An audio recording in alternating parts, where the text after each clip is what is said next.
The right stuff. That's what you had to have to fly the modern equivalent of buckets of bolts that were the experimental aircraft and space capsules that launched this country into the cosmos. David Dow on the movie of the same name, and the man who was singularly well stuffed with what it took, test pilot Chuck Yeager. All right, here we go. Quiet. Rolling. Okay, light.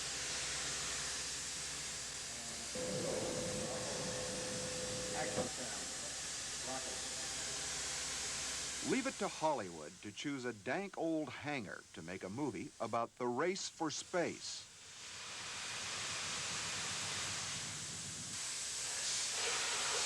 Cut. Director Philip Kaufman and his crew spent weeks here filming some crucial scenes for The Right Stuff, based on the best-selling book by social observer Tom Wolfe. I just thought that Tom had gone out and found a part of America that I'd never really known anything about before, that he had, as he often does, found an area where men were going out and performing miraculous feats, not really expecting any rewards from it. I just immediately said, I think we can make a movie out of this.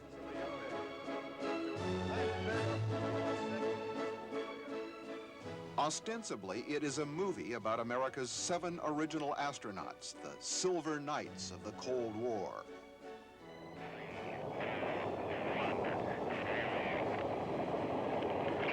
Roger, the clock is operating. We're underway. But behind the blastoffs is the book and movie's real story. The unquestioning ability to press man and machine to the limits.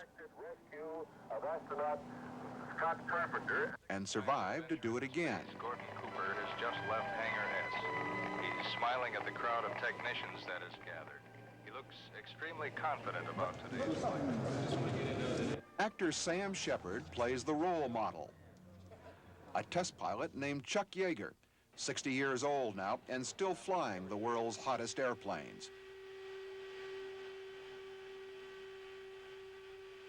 To Kaufman, he is the film's central figure. I just felt that the book and The Right Stuff essentially traced their origins from a man who had what Tom called the right stuff, and that was Chuck Yeager. He was a man who not only did it, but talked about it in his own way, in his own style, and you know, lived dangerously and with a sense of humor. You talk about the right stuff. Well, you know, it really don't mean a lot to guys like us, because flight testing or research flying it's a way of life with you, and that's your job, and you do it a lot. There's a lot of luck involved, and if you survive, you survive. If you don't, you don't.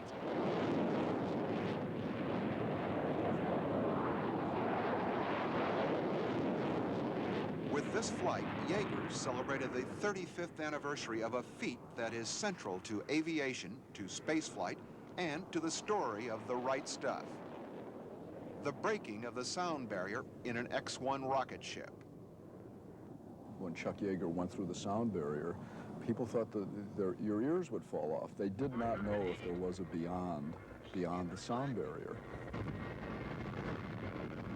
The whole sequence having to do with your breaking the sound barrier, was that nostalgic? Very well done, yeah. Was that nostalgic to you?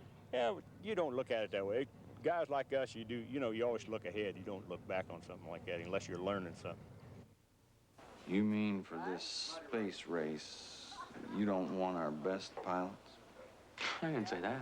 Look carefully in the film, and there's Yeager, lurking around as Fred the bartender. Hey, y'all want to drink whiskey? No, thanks, Fred. Just a little coffee. But his most important role was as chief technical consultant to the movie.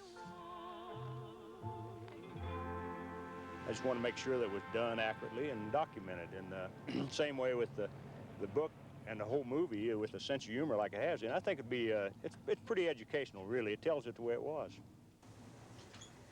Chuck spent long hours with myself and with the artists who were drawing the storyboard, going over every panel and saying, this happened, this is the way it would have been done.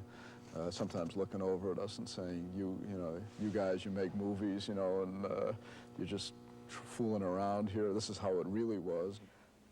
Oh, Gus, they owe you. But they owe me, too. They owe me. They owe me so much. Americans didn't want to hear how it really was, says Kaufman. Oh, no. They wanted heroes, not humans, and the press corps obliged them relentlessly.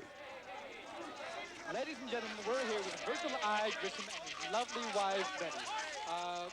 The producers deliberately avoided big-name stars. That doesn't mean, however, they weren't going for a big box office.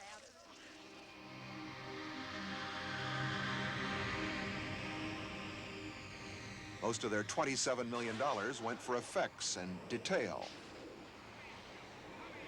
You know, you look around at all these cockpits, the B-29 that's sitting over there, and months and months were spent, you know, refurbishing old bodies of planes that we found. In some cases, the planes didn't exist at all. Going over to South Base probably and look at the old pit where we load the X-1, and a lot of the shooting in the old hangars down there brought back memories. To Tom Wolfe's book and to history, hopefully we've tried to be faithful to both.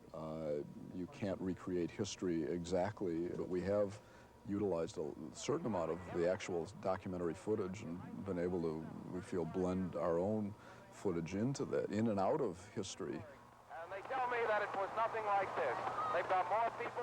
From the files came the Mercury astronauts' first press conference, the public debut of a future presidential candidate. My wife's attitude toward this has been the same as it has been all along through all my flying, that if it's what I want to do and she's behind it and the kids are too, 100%. Here's the same event, Hollywood version.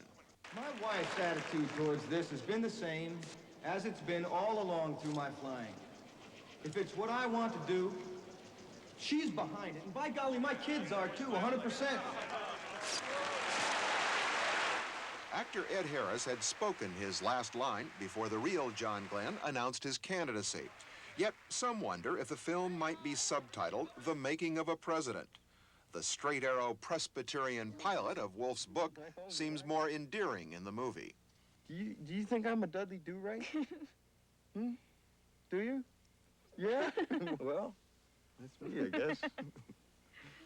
Lonely beacon of restraint, self-sacrifice in a squall of car crazies. You want to take me through? At last weekend's Washington premiere of The Right Stuff, astronauts and actors shared the flashbulbs.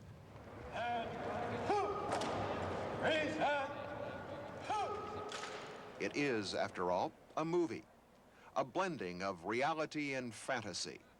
But it's a movie about real stuff, courage, heroism, talent, and understatement. I give more credit to being at the right place at the right time than a lot of people do, because that either you either are or you aren't. And the same thing with the kind of research you do. You don't have to be good to be a legend. All you got to do is live. That's about the way it stacks up.